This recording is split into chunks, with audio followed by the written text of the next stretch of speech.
오늘 진행을 맡은 하수진입니다. 예, 오늘 나와주신 패널들을 소개하도록 하겠습니다.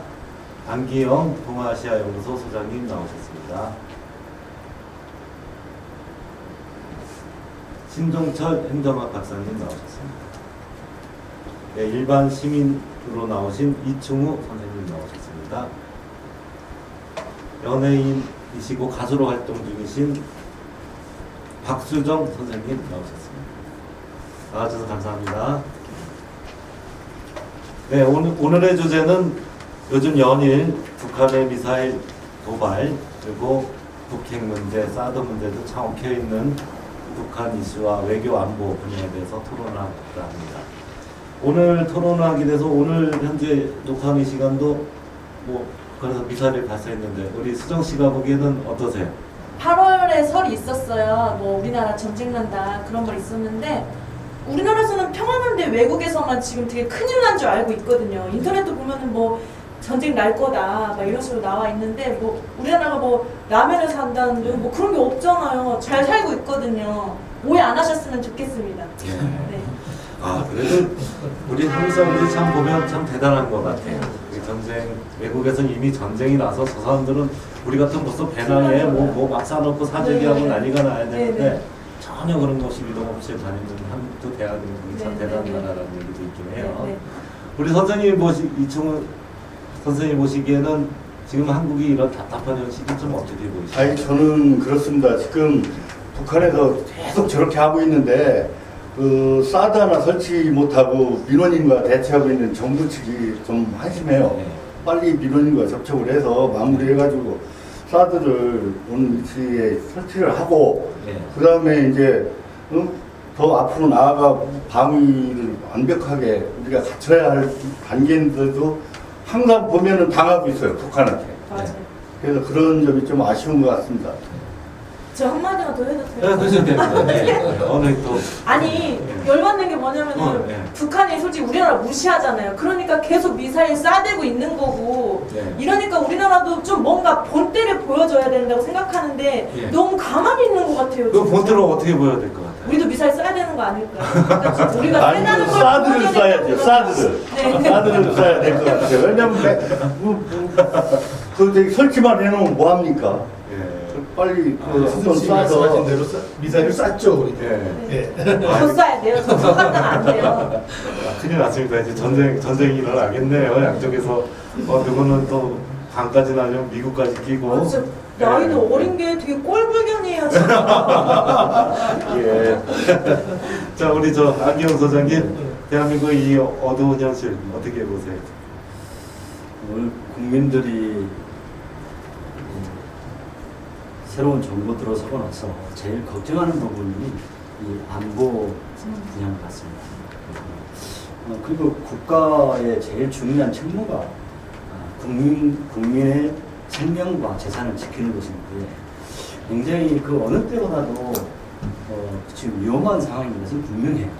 이렇게 미사일 쏴대고 또 핵 개발하고 이런 적이 없었거든요. 더 심해졌어요. 그리고 특히 또 문재인 정권 들어서고 나서는 그 빈도도 훨씬 더 늘어나고 그래서 지금 대통령과 정부는 국민들이 안심하고 생각에 종사할 수 있도록 좀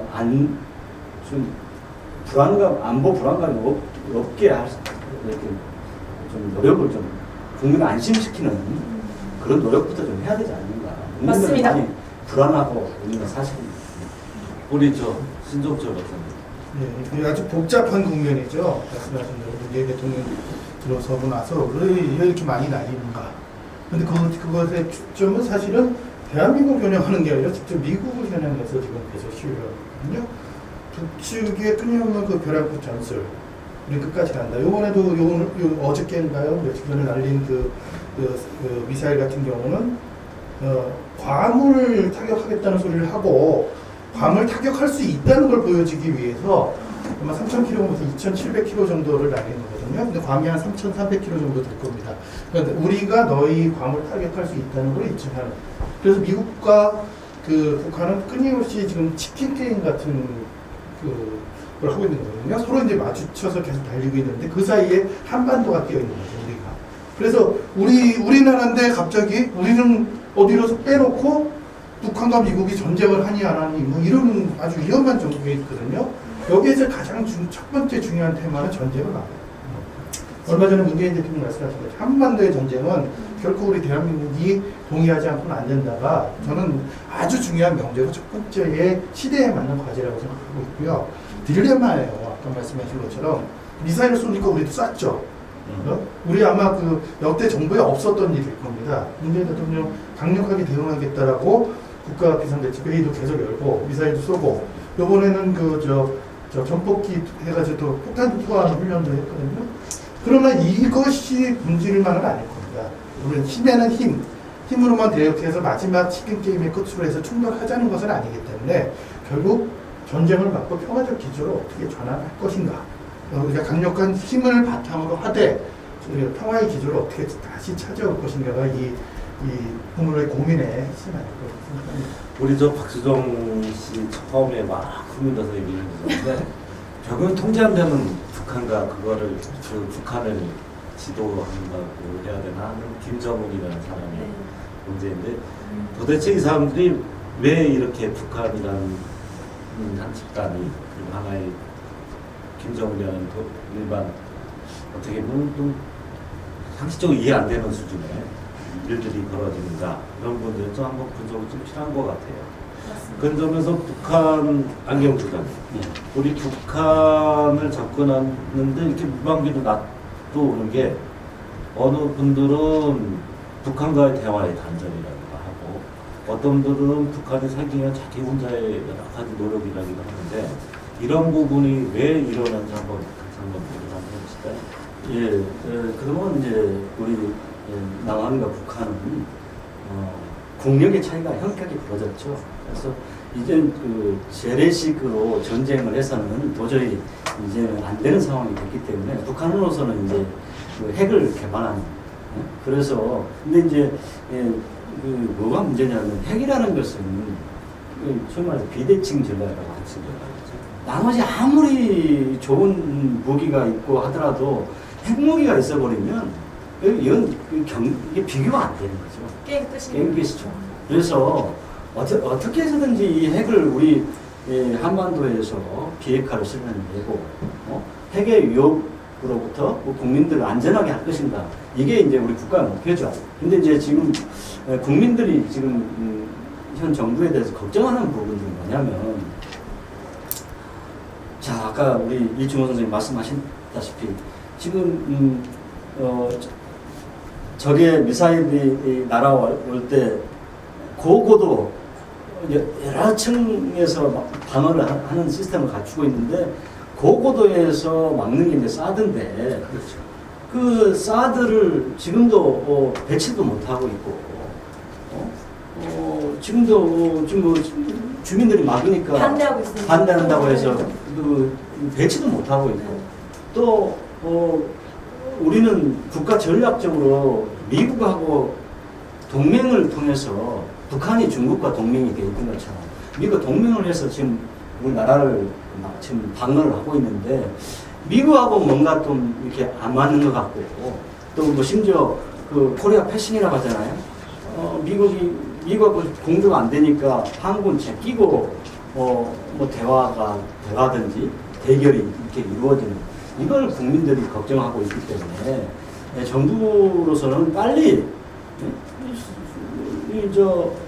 사드를 빨리 배치하고 만약에 그 사이에 미사일이 날아오면 어떻게 하겠습니까?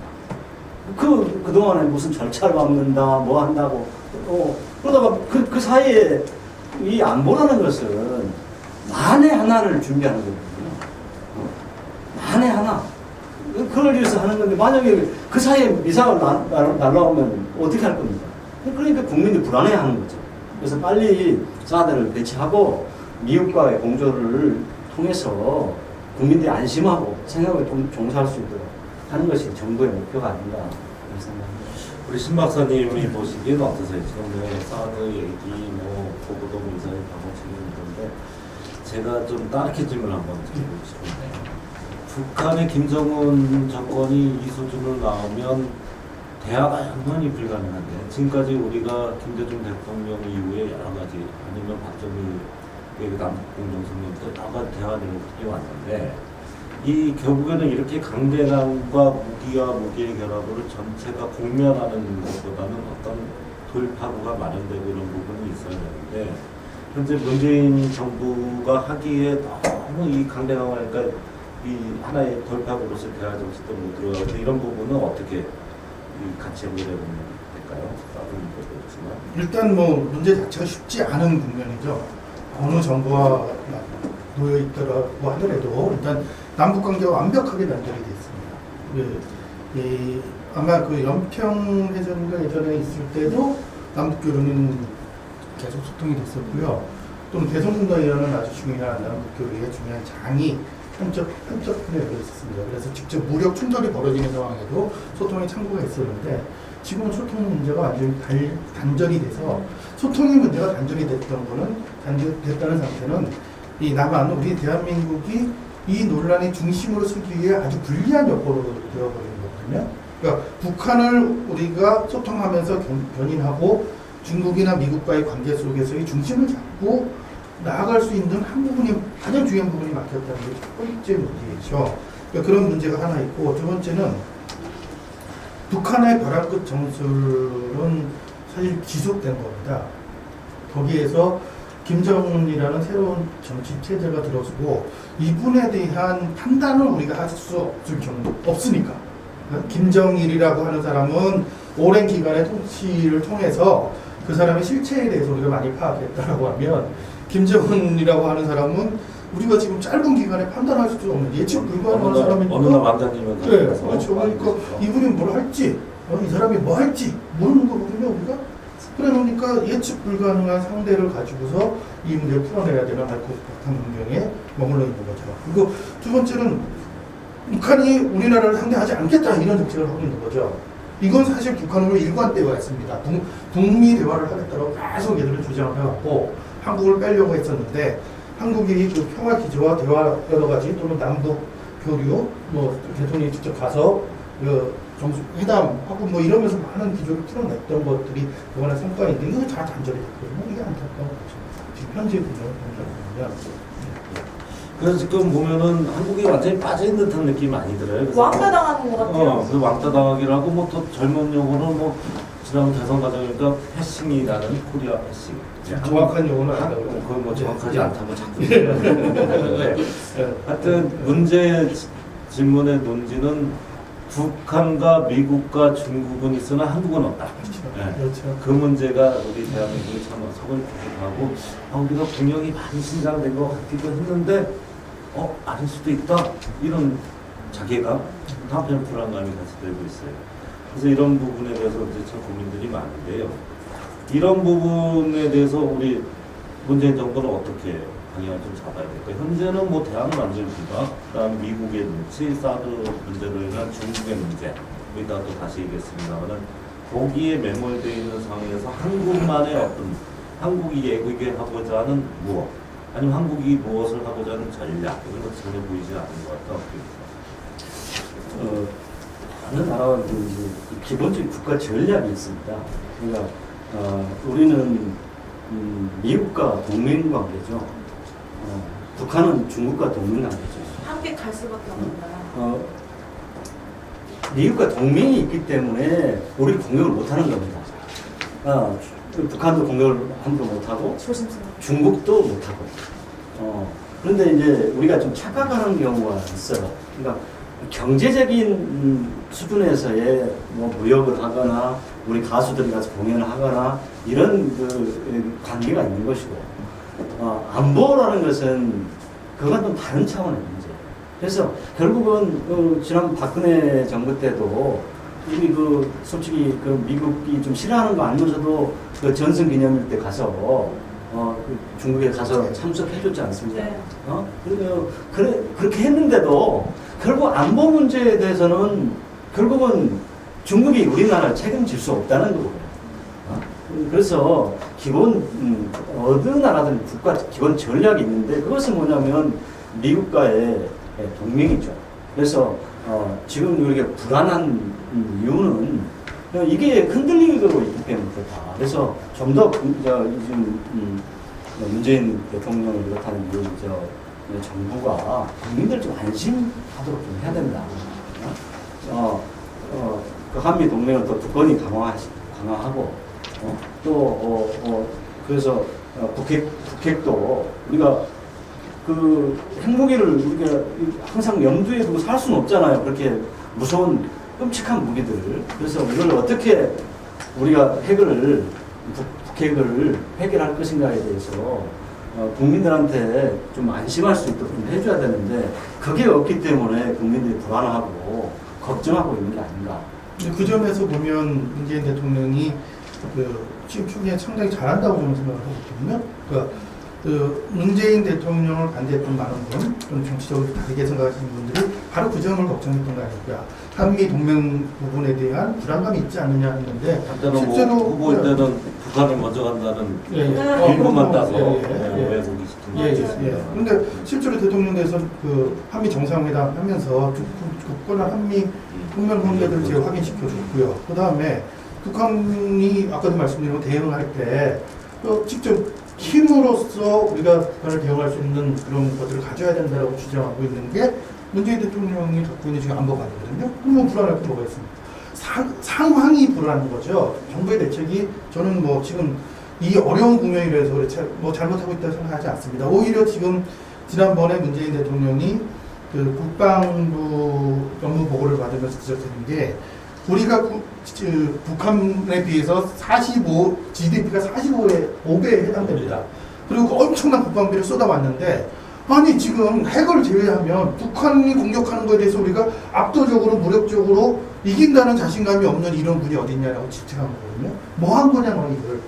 이게 뭐냐 이렇게 말씀을 하신 거예요. 3킬이라고 그 3축이라고 킬체인 그래서 미사일을 발사하기 전에 아예 초동에 무너뜨리는 거 아니면은 그 하고 나서 그걸 타격하는 거 아니면 그 완전히 대량 응집 보복하는 이런 전략 체제를 여태 구축도 안 했다는 거 아닙니까? 그걸 문재인 대통령이 지적한 거거든요. 그럼 잘하고 있는 거 아니에요?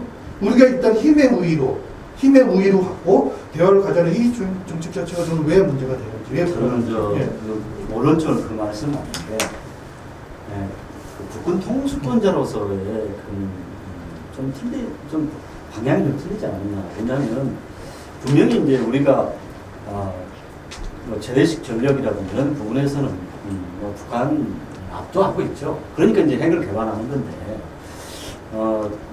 그런 혹시 이 군에 그런 문제가 있었다 이런 부분들은 내부적으로 감사를 하고 파악을 해서 개혁할 건 개혁하고 하는 건 그렇게 해야 되는데 우리 군이 뭐 했느냐? 저도 뉴스를 봤습니다.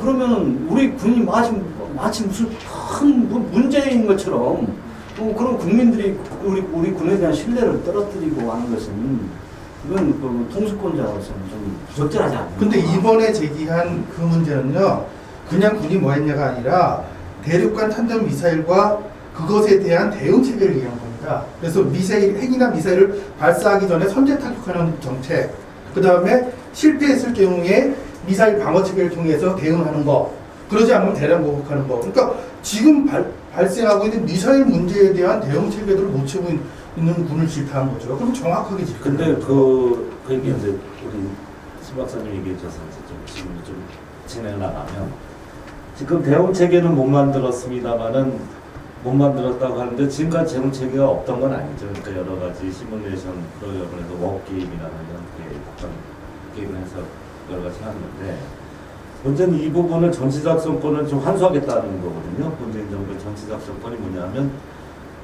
우리가 정쟁이 일어나면 한미연합사가 아닌 대한민국 스스로가 우리 스스로 전쟁을 진행하고 방어하고 공격해 나가는 프로그램을 우리 스스로 하겠다.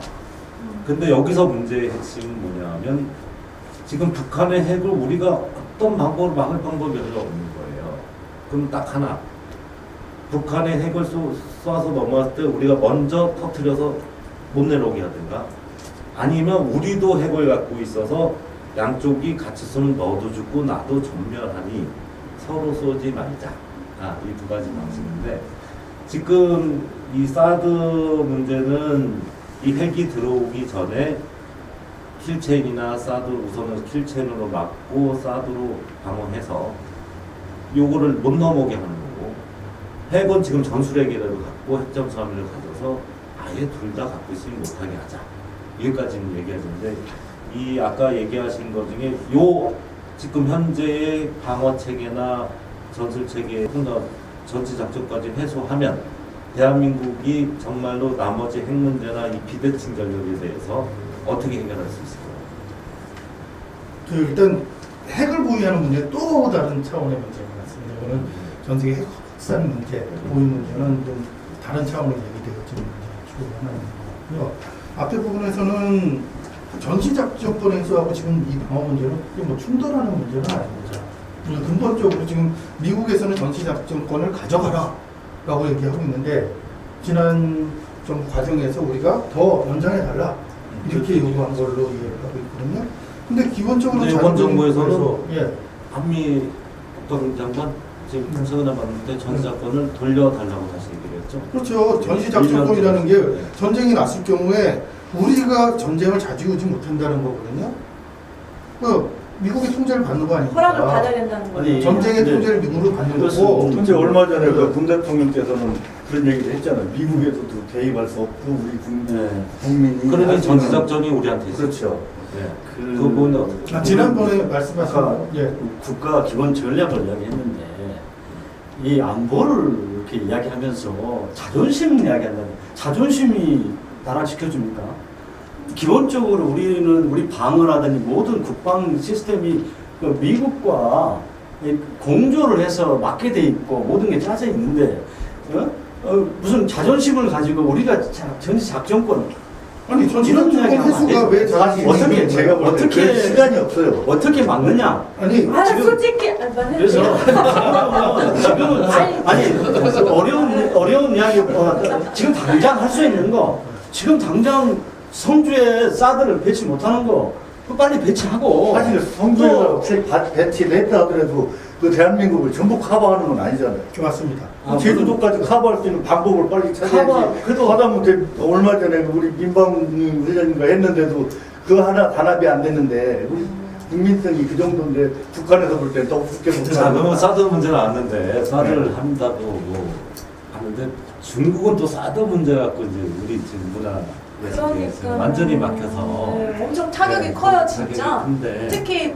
경제 수요도 그렇잖아요 지금. 네, 네. 보면은 홍대 같은 경우에도 중국 사람들 때문에 그렇죠. 화장가게 엄청 많이 영동도 그래요. 났어요 영동. 진짜. 네. 영동에. 근데 지금 사드 때문에 지금 많이 안 좋거든요. 그리고 또 우리 연예인들도 이렇게 활동 많이 했었는데 그것 때문에 다 중단돼 버리고 많이 힘든 상황이에요. 그래서 문재인 정부께서 그걸 잘 해결하셔가지고 이번에 좀 잘 됐으면 좋겠습니다. 네, 그렇게 잘 해결해야 되는데 참 답답해요. 네, 그래요? 진짜. 예. 그래서 지금 보면은 이 북핵 문제나 결국 도발이 두 가지는, 하나는 한국 남한을 우리 대한민국을 대상으로 해서 작은 중장거리 미사일을 쏘고 있고, 저쪽부터 북한 ICBM까지 해서 거기다 우리 핵만 실으면 당신들 우리하고 이제 똑같아. 너도 핵 보이고 나도 핵 보이국이니 미국 너나 어떻게 할 수 없어. 이 작전까지 가는 데다 중간에 껴있는 대한민국은 또 사드 때문에 또 중국의 눈치를 보고 이리 치고 저리 치고. 그래서 여러 가지 네. 여러 상황이 있는데, 정말 우리나라 불쌍한 것 같아요 진짜. 그래서 지금 다시 한번 이제 정리를 한번 해보는 시간 좀 갖도록 하겠습니다. 지금 사드 문제부터 한 번씩 들어가 볼까요? 이제 하나씩 조금만 생각을 가보면, 지금 사드가 대한민국에서 하는, 아까 계속 사드 부분이 되게 열심히 비춰야 된다고 우리 뭐 신박사님 말씀이지만, 사드가 지금 우리 대한민국에 두 가지 섰습니다. 하나는 주한 미군만 방위하기 위한 거냐, 아니면 이 사드가 정말 대한민국의 어떤 형태의 무기 중요한 요소로서의 작용이 되냐, 어떻게 보세요? 그걸 서로 막 혼란스러운 유언비어까지 같이 섞여서 나오는 저도 가르치거나. 그 전에 강화문 가보니까 사드 반대하는 단체들 시위하는 거 봤는데, 도대체 나는 이해할 수가 없어요. 도대체 아니 사드라는 것이 이 공격 무기가 아니잖아요. 이게 방어 무기란 말이에요. 물론 이제 여러 가지 그 탄도라든지 각도 이런 것들이 있죠. 또 지금 이제 고고도에서는 사드가, 또 그 저고도에서는 패트리어트가 이렇게 다층 여러 층으로 그 고고도에서는 사드가, 또 그 밑에서는 팩2, 팩3가 이렇게 막는 구조란 말이에요. 그러면 예를 들어서 서울을 못 지킨다. 그러면은 지금 그 이제 대전 이남을 이 사드가 지킨다고 하면은 그 이남 배치되어 있는 제가 뭐 제 이야기 아니고 국방부가 설명입니다. 팩2나 팩3를 전진 배치시킬 수 있는 거예요. 그 사드 때문에. 그래서 서울을 막을 수 있는 효과가 있는 거죠.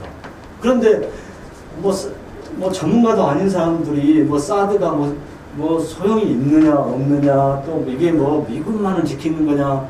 지난번에 미군 사령관이 와서 우리나라 1000만 명을 지킬 수 있다고 이야기를 했는데, 이런 더욱이 이게 공격 무기도 아니고, 지금 뭐 중국이 사드 가지고 이렇게 합니다만은, 이게 우리 대응을 잘못하는 거예요, 우리나라가. 사드 가지고 중국이 저렇게 하는 부분에 대해서는 저는 일본의 사례를 보면 압니다. 근데 마치 큰일 난 것처럼 막 이렇게 조장하고 하니까 더 우습게 보이는 거예요, 중국 입장에서는. 어떻게 대응하면 되느냐. 일본은 뭐 이런 경우 많거든요.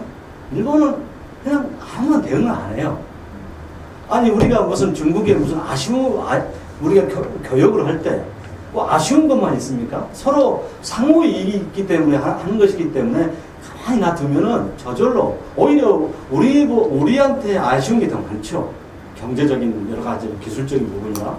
그러면 해결될 수 있는데 우리 국회의원들이 가가지고 중국 가가지고 뭐 이렇게 하고 이렇게 하는 것들이 그런 애교적으로 그렇게 해서는 안 되는 것이고 이게 잘못된 거예요. 왜 말해도 돼요? 예, 하세요. 아니 근데 중국도 너무 웃긴 것 같아요. 그 사드 때문에 뭐 다 한알령 내리고 네. 그 롯데마트 그것도 못하게 하고 좀 웃기잖아요. 유치한 것 같습니다. 그렇죠. 네. 그래서 가만히 놔두면은 저절로 해결되는데, 왜냐하면 중국도 아쉬운 게 있잖아요. 우리한테 아쉽잖아요. 그러니까 저절로 일본의 사례를 볼 때 저절로 해결됐습니다. 근데 이게 막 큰일 난 것처럼 하니까 더 우습게 보고, 심지어 우리 뭐 혼내야 된다고 그러고 뭐 그렇잖아요. 근데 지금 잘못된 거예요. 잘못된 건데 기본적으로 어떻게 생각하세요, 신박사님?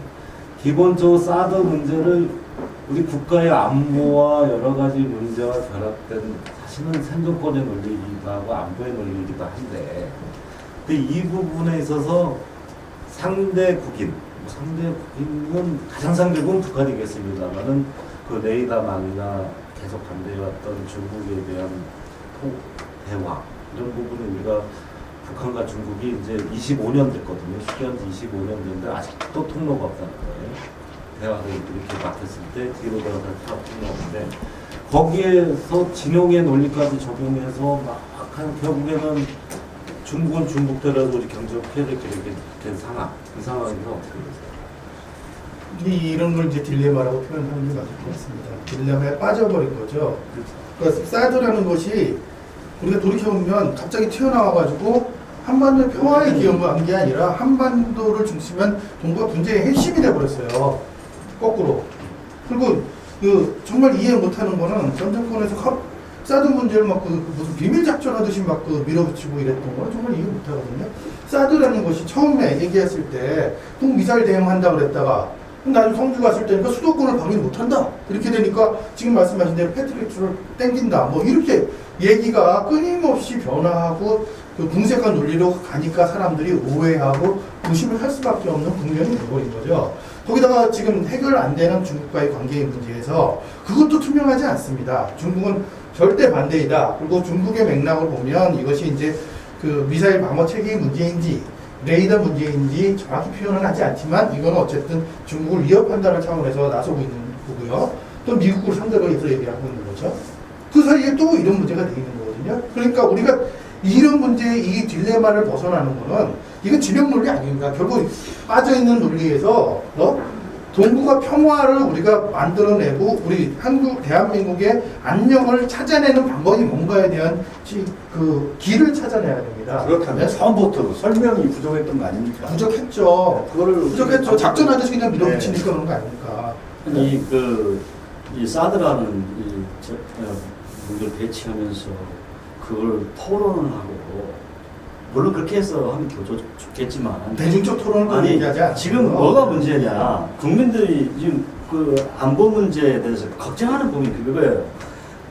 전 정권에서 어떻게 보면 고마워해야죠. 기술적으로 설치를 하는 거. 총대를 왜 준 거예요? 그러면 이렇게 해야 되죠. 고양이 이렇게 해야 되는 거 같다. 나 처음에 싫었는데. 전 정권에서 이 설치했기 때문에 우리 어쩔 수 없다. 이렇게 가면은 문제가 없었을 거예요. 근데 마치 이걸 다시 검토해 볼 수 있다. 아니 이렇게 하니까 중국이 조금만 더 대한민국을 더 이렇게 압박을 하면 뭐가 좀 철회할 수도 있겠구나. 이런 메시지를 줬기 때문에 중국이 더 하는 거죠. 그 점을 거꾸로 들어가면요. 사드가 뭐 우리나라를 구하는 무기입니까 갑자기? 또 이렇게 들어가면 그렇게 그냥 확 부각이 돼버리니까 오히려 논점은 지금 사드는 이미 들어와 있기 때문에 그럼 미사일 날라와서 40km에서 150km 그 고도에서 누가 막습니까? 150km 고도 넘어가면은요 막습니까? 부산까지 타격이 된대요. 그럼 누가 이런 막아요? 문제가 나오는데. 아니 핵이 있으면 날라오면 막아야 될 거 어떻게 막을 거냐고.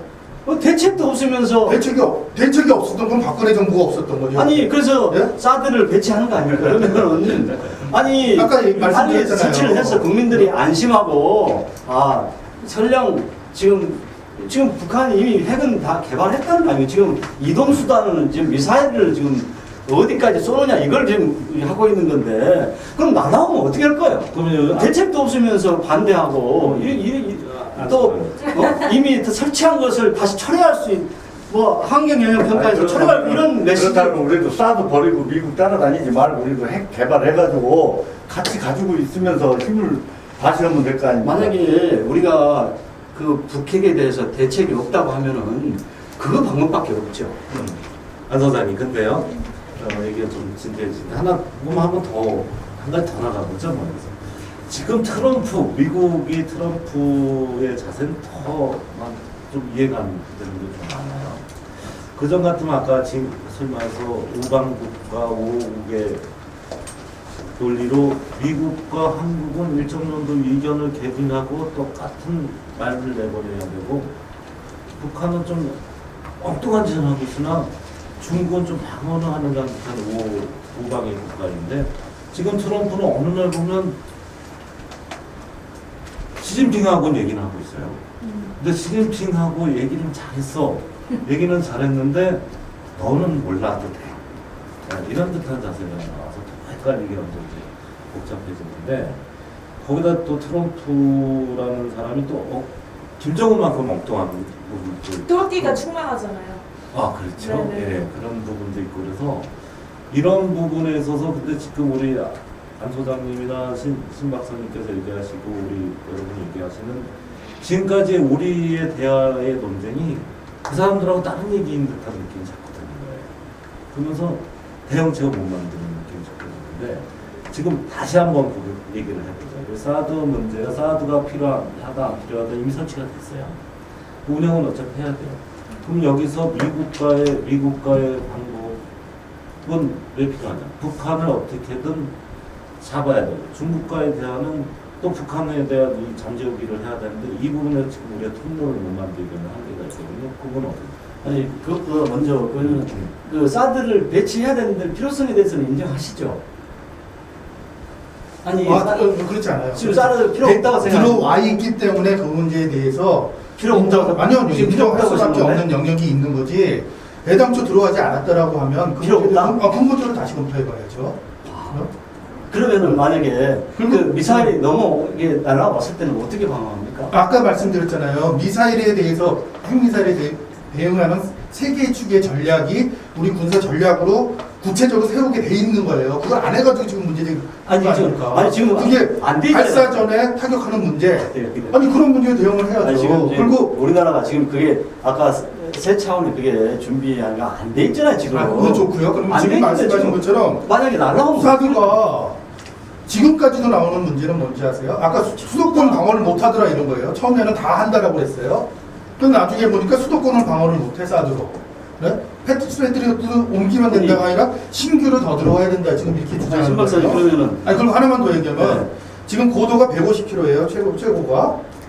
미국의 북한 미사일이 150km를 넘어서 하면 부산을 때릴 수 있다라고 나오고 있거든요. 그럼 부산에다가 또 뭘 갖다 놔야죠?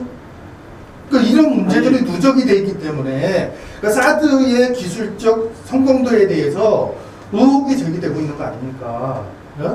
지금 발사를 해서 뭐 성공했느냐고 미국이 발표를 하고 있지만 언제부터 발표했던 것 자체도 지금 신빙성이 의심되고 있는 거예요. 그리고 우리가 전략 무기를 선택할 때 이 전략 무기가 얼마나 우리를 제대로 방어할 것인가에 대한 고민을 하자는 건데 아니 그걸 빼고 아니 사드가 다 해결해 준다 먼저 이렇게 전제하고 얘기할 필요 뭐가 있습니까? 아니 그러니까 이런 문제가 말씀을 나오잖아요. 해보시라고요. 그러니까 네. 근데 40km 이상 150km 그 고고도에서는 뭘로 막을 거냐고요.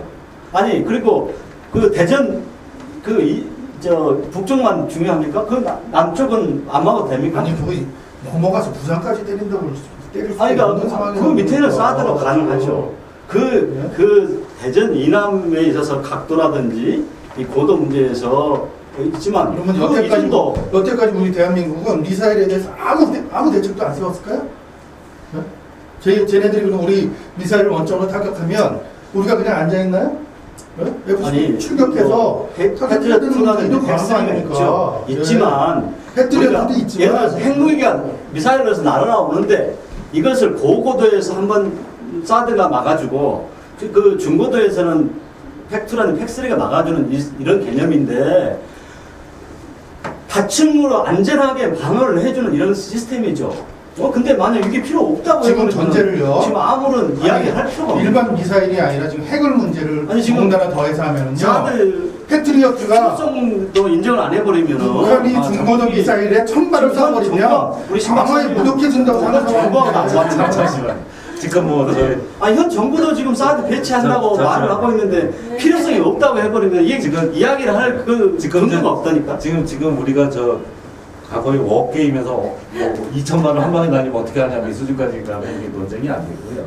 근데 다시 또 그런 문제는 있어요. 그러니까 모든 공격을 당하지 말아야 할 대상이 모든 공격을 원천적으로 봉쇄하면 불가능한 전 세계 누구도 불가능한 일인데 그거는 뭐 문제인 대상이 아니고 지금 사드는 들어와 있어요. 사드는 들어와 있고 또 4기를 추가로 배치해서 한 개의 네. 포대를 구성하는 문제까지는 어쩔 수 없이 가는 방향으로 가고 있고 그러면 이거는 이거대로 유지를 하는데 아까 나온 나머지의 위험성 부분은 그럼 너희들이 먼저 공격을 선택하게 못 쏘게 막겠다 이런 부분은 또 고민해야 되는데 지금 문제의 본질은 뭐냐면 일어나는 거에 대한 아까 만일이라도 일어나는 거에 대한 안보 위기에 대한 대응이 필요하지만 현재 저희는 다른 이걸로 일어난 나머지 경제 이런 부분을 해결하는 게 우선순위가 좀 바뀌어서 다시 끝으로 좀 들어가야 될 것 같아요. 그렇게 되면은 지금 우리 아까 얘기를 다시 돌아간다면 트럼프라는 미국의 대통령 그전엔 우리가 이런 문제가 얘기나면 미국의 동향에 대해서 굉장히 관심이 많아요. 좋게 얘기하고 했었는데. 미국이 마치 우리 많이 도와줄 것 같다 그랬는데 네. 지금은 미국의 트럼프가 갑자기 어느 날 트위터에다가 SNS에다 뭐 올렸다. 근데 너 그냥 간단해요. 정보가 정확하게 안 들어오고 트럼프가 SNS에 올렸는데 아마도 중국의 시진핑이 잘할 것 같다. 국민들이 안심해라. 뭐 이 정도 수준의 정보를 듣고 있는데 거기서 우리가 해야 되는 미국의 정책, 그 다음에 벼락끝까지 가서 미국하고만 얘기하고자 하는 북한의 정책, 그 다음에 나는 모르겠고 나와 관계된 보호된 능력만 구축하겠다는 중국의 정책 이런 부분이 가면 헷갈리고 있는데 이 부분 다시 돌아가면 좀 마무리가 해야 되는 시간이 한계가 있어서 그러면은 지금 미국 가장 중요한 우리가 외교를 하면서 가장 먼저 뭐 누가 뭐라고 한들 진영이 다르든 논리가든 뭐라고 하는데 가장 먼저 따져야 되고 가장 먼저 협의를 생각해야 되는 게 미국의 입장이거든요. 근데 미국의 입장에서 지금 트럼프 대통령이라는 또 독특한 대통령이 또 탄생하셔서 그분이 한국에 대해서 뭐 여러 하다못해 FTA 이 상황에서 FTA까지 얘기를 요구하는지 아닌지도 모르겠습니다. 진상이에요, 진상. 예, 그래서 우리 트럼프 대통령과 한국, 트럼프 대통령이 이끄는 미국과 우리 대한민국의 문재인 정부가 어떤 역할을 해야 되는지 고민할 필요가 있는 것 같아요. 우리 신 박사님, 신종철 박사님 어떻게 생각하세요? 그 트럼프 대통령이 가장 관심 있는 것이 무엇일까? 한미 간의 만남할 때 우리나라에서는 사드 문제 나올까 봐서 또 한참 준비를 해가지 않았습니까? 근데 결국 사드 문제가 아니라 나중에 듣던 진영이 FTA이고 또 FTA 얘기를 두 분 간의 한 얘기와 별도로 국내 영어로는 또 세게 재협상 하기로 했다고 발표를 하고 뭐 여러 가지를 하고 있거든요. 그래서 트럼프 대통령이 미국의 대통령이 되는 배경을 우리가 잘 생각해보면 또 이해할 수 있는 측면이 있습니다. 그러니까 트럼프 대통령은 철저히 미국인의 이익을 위해서 공부하겠다라고 본인도 그렇게 선택을 했고 그 주장이 먹혀서 대통령이 됐고 그것을 끊임없이 하고 있는 거거든요. 외교에서 그걸 하고 있는 거예요. 그러니까 또 100일 위주로. 그렇죠. 그러니까 그걸 하기 위해서 사드든지 다른 거든지가 구체적으로 활용하는 전술일 수도 있습니다. 트럼프는 거래를 원한다. 저는 이렇게 보고 있거든요. 지금 북미 간의 그 대립을 잘 보더라도 이게 묘해요. 북한도 끊임없이 벼랑끝 전술로 가 있는데 갑자기 한국 대 캐나다 얘기죠. 갑자기 석방을 해요. 갑자기 아무 얘기도 없는데 갑자기 석방하고 트럼프는 또 미국은 트럼프가 저기 아주 그냥 파이어 불 그냥 막 불바다를 만들겠다 떠들으면 군부장관은 또 딴소리를 해요. 네? 그 트럼프가 또 뭐라고 얘기하면 그거는 트럼프 개인의 얘기야 이렇게 미국은 얘기하고 그냥 이중을 하고 있는 거죠.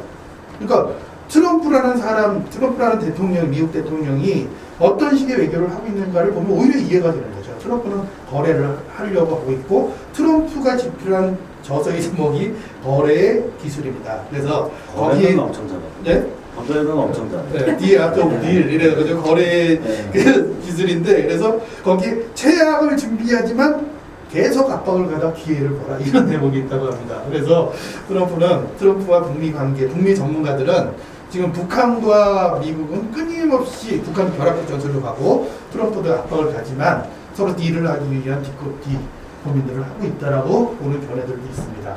서로가 근데 강대강으로 치다가 우리 대한민국의 중간에 낀 뭐가 될까봐 참 그렇죠. 그런 점에서는 불안한 이제 신 박사님 말씀이 다 맞는데요.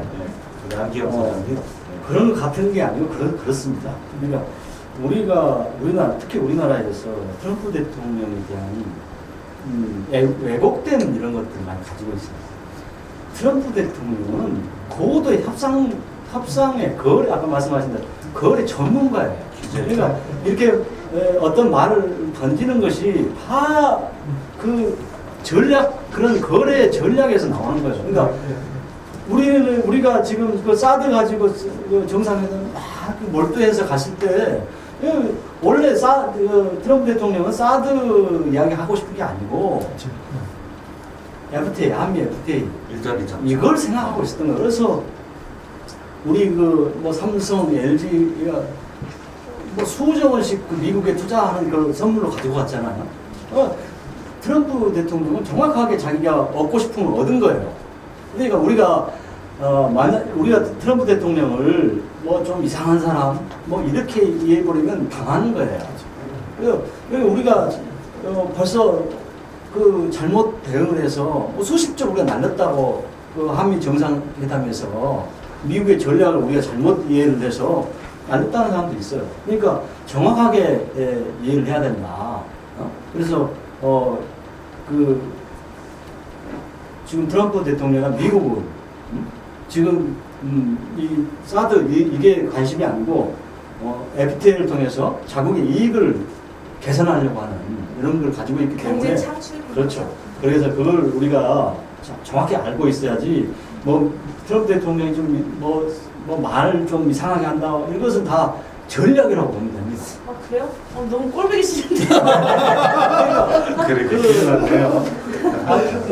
아까 말씀하신 거래의 기술이라는 그 책은 미국 MBA에서 교재로 이거 베스트셀러예요. 베스트셀러, 네. 베스트셀러 몇 아마존. 권을 쓸 정도로 유명한 책이구나. 우리 언론의 잘못인데 마치 뭐 무슨 뭐 이상한 사람처럼 뭐 무지한 사람들 이렇게 하는 것은 우리 언론이 잘못하는 거죠. 근데 솔직히 이거 좀 번외긴 하거든요. 우리나라 번외긴 한데 트럼프 대통령이 그 흑인 차별화 이런 거 막 했었잖아요. 인종 좀 차별. 이해가 안 돼요. 대통령이 어떻게 그럴 수가 있죠? 그게 저도 이해가 안 되죠. 어떻게 미국 사람들 싫어할까요? 예, 근데 같은 사람인데 네, 네. 인종차별은 좀 아니고. 우리 이충호 선생님 어떠세요? 지금 보기에 대한민국이 참 불안한데 미국은 미국대로 강대강으로 나가서 이렇게 가는 현실이 어떻게 보이세요?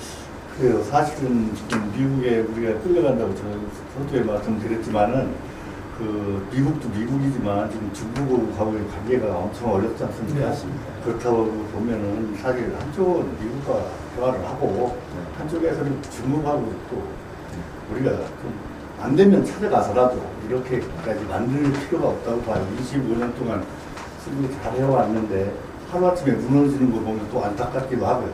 네. 요 마지막 이제 시간이 한계가 있어서 이제 시진핑 얘기 좀 마저 해볼까요? 우리가 어차피 사는 축 중에 하나니까 우리 시진핑 중국 주석이 지금 하는 얘기가 어떻게 보면 우리 편을 조금 잠재우고 싶어 하는데 얘기를 안 듣는 건지 아니면 그냥 말만 하고 있는지 하는데 우리 신 박사님 보시기에는 어떻게 보세요?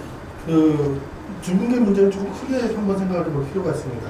중국이 짧게. 예, 중국이 과거와 다르게 지금 세계 패권의 종주국으로 쓰려는 그런 움직임과 흐름을 갖고 있거든요. 그 지원을 올라가고 싶어요. 네, 그 관점 또 미국이 또 세계의 그 대장으로서의 역할들을 내려놓겠다 이런 그것도 판국에서 내려놓는 네, 중국이 그런 그림 속에서의 동북아를 바라보고 있는 것 이런 측면도 역시 결합이 되어 있다고 생각하고요.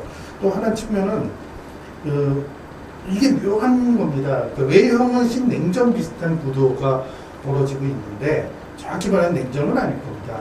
그 신냉전 구도 비슷한 구도가 동북아에서 벌어지고 있고 동북아에서는 그 위험 상황이 발생하면서 벼락도 전술의 양 노름들이 여기서 벌어지고 있는 속에서 대한민국이 주도적 외교에 있어서 주도적 그 위치에 쓰고 자주적 위치에 쓰는 방법들을 찾아내서 동북아 평화를 중심으로 한 주체적 위치를 찾아내는 것이 이 문제를 해결하는 키 아닐까 이렇게 생각을 하고 있습니다. 이제 마무리 이제 우리 안기영 수장한테 네. 마무리 드리면 지금 중국이 결국에는 자기도 뭔가를 역할을 해야 되는데 그 관점에서도 한국은 없다는 거예요. 북한을 잠재우고자 하고 미국과의 여러 가지 보호무역이나 보복에 대해서도 대항도 해가면서 여러 가지 하고 있습니다만은 한국의 사도를 볼 때는 전혀 한국하고 얘기 풀어줄 생각이 없는 듯한 마치 너가 내가 하지 말라는데 감히 했어? 건방져?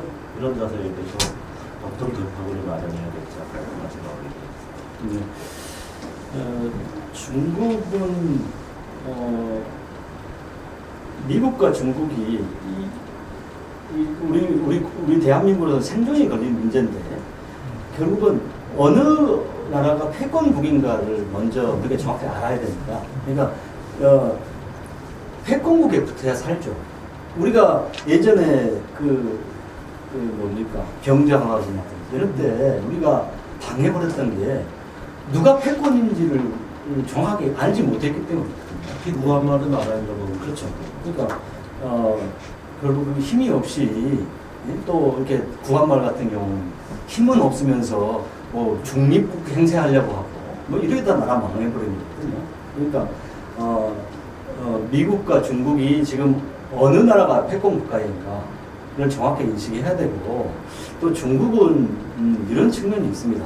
지금은 미국이라는 패권 체제에 있고 아직은 중국이 거기에 패권국에 도전할 만한 역량을 안 가지고 있죠. 그렇지만 나름대로 패권 경쟁을 하려고 하는 그런 측면도 있고요. 우리가 이 사이에 끼어 있잖아요. 그래서 정말 현명하게 우리가 대처를 해야 되는데 결국은 중국은 특히 아까 시진핑 주석 이야기했지만 그 미국의 북한의 여러 가지 제재라든지 이런 데 동참을 하고 있죠. 한편으로는 협조를 해주고 있지만 한편은 뭡니까? 동맹국가예요. 북한과. 그렇죠.